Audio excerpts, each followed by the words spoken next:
Hi everyone, or hi to you, or hi to no one. You know what? Hi. It's been a minute now, has it? Okay, let's not focus on that. But anywho, So, let me give you a quick update on what has been happening since my last upload.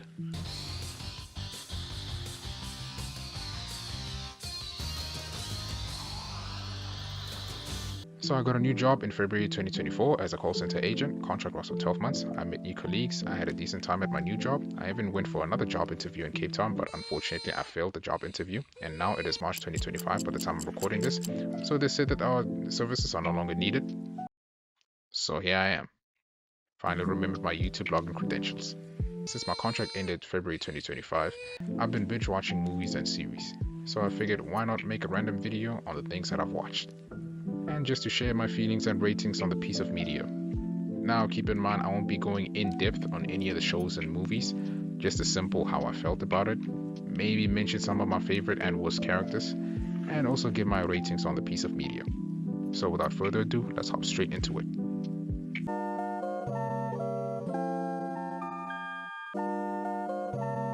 Succession.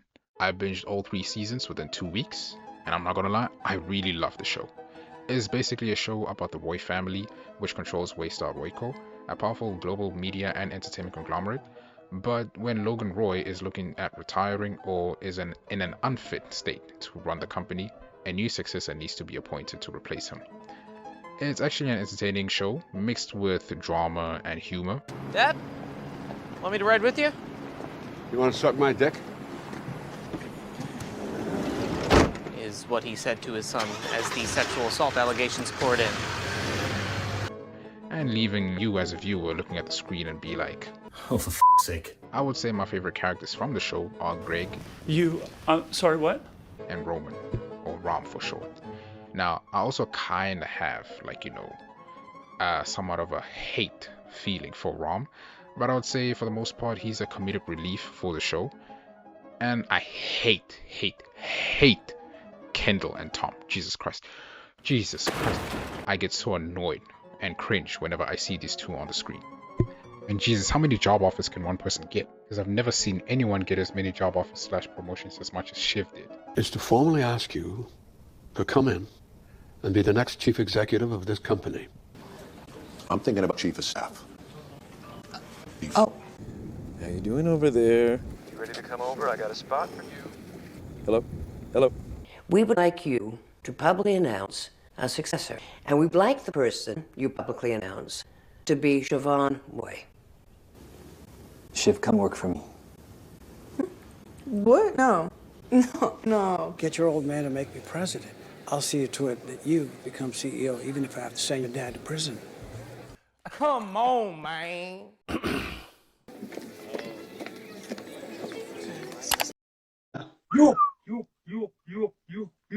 But overall, I give the show an 8.5 out of 10.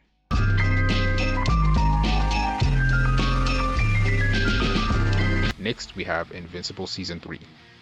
Now, I will say, I've been watching the show since it has first aired, and I will say that I really loved Season 1. It was perfect. Season 2, on the other hand, well, I mean, it's alright, I know many loved it, but I personally didn't like it as much. Maybe it was because of the 3 months hiatus that messed up my flow for the show, but I will say Season 3 had me hyped up for the show once more.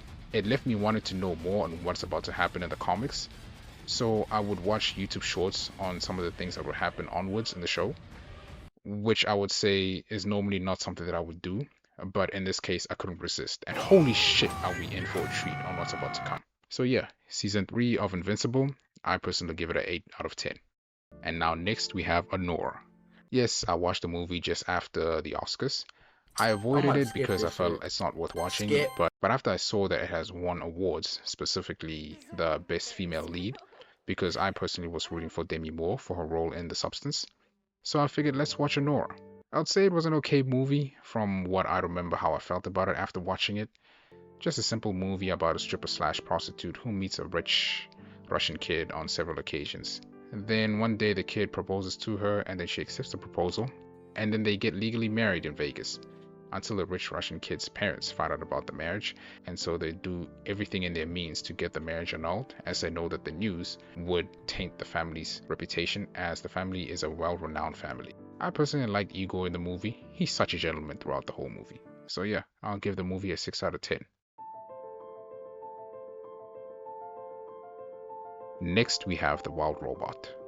Now, I personally love the movie, and just seeing an intelligent robot trying to find a task to serve and complete efficiently in the wilderness while having to assess and learn its surroundings and the animals around it, and having to raise a baby gosling while having zero parental skills whatsoever, and the challenges it goes through, the bonds it forms with the animals, and having to develop a level of emotion and attachment as a robot, it just felt heartwarming for me. I really loved the movie, and the characters and the voice acting as well.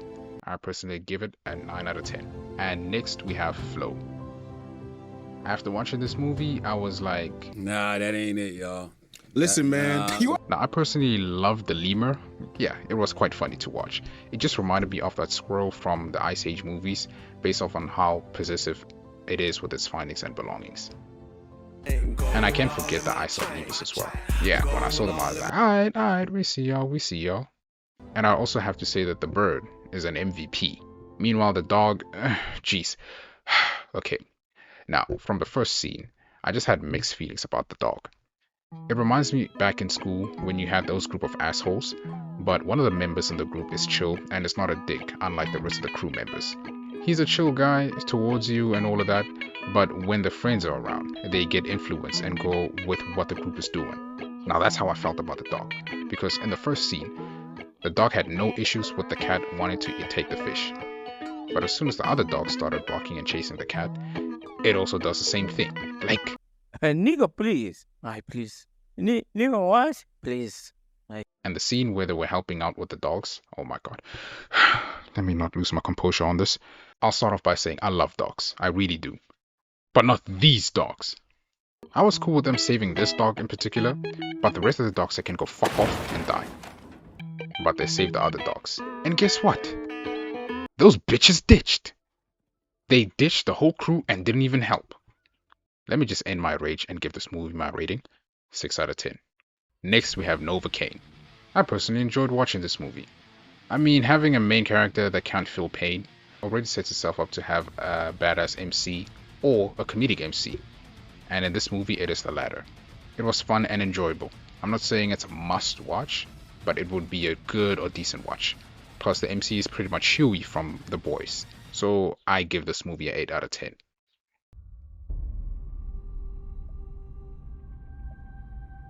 Next, we have The Gorge. It's basically a movie about two highly trained snipers assigned to guard what could be lurking from the wide, long trench from below.